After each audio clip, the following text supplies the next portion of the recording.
Plašljivi med. Upoznajte plašljivog medu. Zapravo, da li verujete da se jedan medved plaši, da ima neke strahove? Onako veliki, jak, snažan i strašan. Pa da, plaši se. I to ni manje ni više nego mraka. Ovaj naš Meda iz šume Zelenić plašio se šumskog mraka. Kada bi polako padala noć, želeo je da oblaci ne prekriju mesec i da zvezde svetlucaju kao mali fenjeri na nebu. Mali Meda, sladak kao med, živeo je lepo u šumi sa svojom mamom i drugarima. I tako svaki dan, sve dok ne padne mrak. Imao je Braun krzno i zvali su ga Bruno. Voleo je da istražuje šumu, ali to je radio samo kada je bio dan.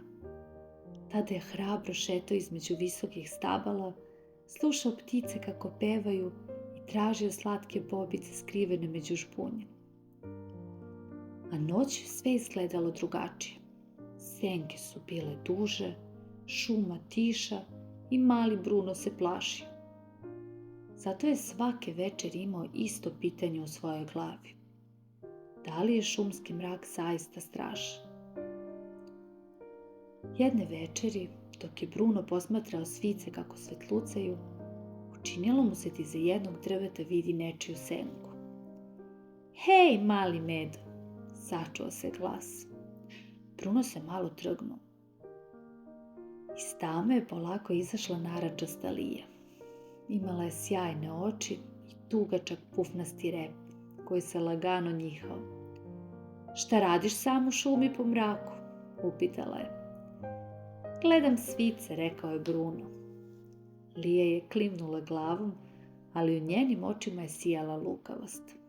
Znaš, rekla je, u šumi postoji posebno mesto gdje ima još više svetla. Tamo svici sijaju kao pravo blago.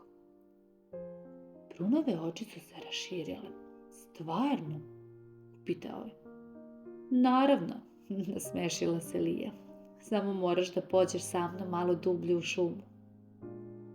Bruno je napravio korak, pa još jedan i tako je naivno krenuo za Lijom. Put kojim ga je vodila bio je sve tamniji i strašniji. Grane su bile isprepletene, a šiblje gusto. Više nije ličilo na pravi šumski put. Mali Bruno se uplašio. Delovalo mu je kao da se smanjio, a sve oko njega postalo je veće i čudnije. Čak mu je i mala tačkasta bubamara koja je spavala na listu izgledala ogromno. Zašto nisam poslušao mamu? Setio se njenih reči. Uvek dobro razmisli pre nego što pratiš nekoga koga ne poznaješ. Bruno je zastao. U tom trenutku iza njega se tiho oglasila mudra sova. Hu, hu. Lija je brzo podigla glavu prema sovi, a zatim prema Brunu. Možda ipak bolje da se vratiš kući, rekla je brzo, okrenula se i nestala među drvećem. Bruno je shvatio da je Lija verovatno htjela da ga uplaši i odvede daleko u tamnu šumu. Hej, da uplaši Bruna! Ali sada se više nije plašio mraka. Bruno je dugo razmišljao o svemu što se dogodilo. Šuma je već polako tonula u večer, a prve zvezde su počele da se pale na nebu. Stigao je kući i mama medvedica primetila je da je Bruno tih. Šta se dogodilo, moj mali Bruno?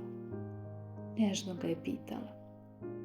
Bruno je spustio glavu i tiho rekao, mama, ja sam se opet uplašio mraka, a lisica je pokušala da me prevari.